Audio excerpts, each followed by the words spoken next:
There are around 6,500 languages used for communication in the world today. The vast majority of these are natural languages. Natural languages are systems of communication with underlying rules that develop organically over time by the people who use them. But not all languages are natural languages. An artificial language, sometimes called a constructed language, is also a system of communication with underlying rules. But it doesn't evolve organically as people use it. Instead, it is developed intentionally. In other words, it is made up by a person or a group of people. Esperanto is one such language. In fact, it is the most widely spoken artificial language on the planet. So now you know what Esperanto is, but why was it invented? And why would anyone bother to learn it when we have so many other languages already in existence? To understand, let's take a quick trip to Poland, specifically to a town called Białystok.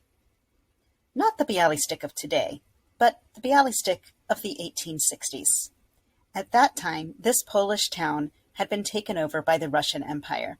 So there were Russian speakers and Polish speakers living there, and there were also German speakers, and there was a sizable Yiddish-speaking population, 4 languages and 4 cultures in one town, and there were tensions among these groups.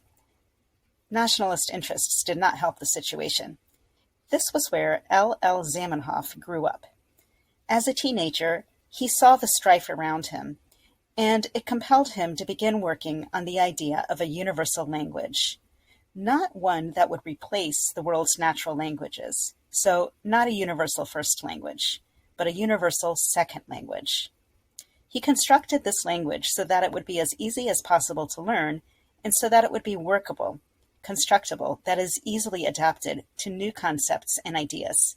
So his vision for the language was nothing short of world peace.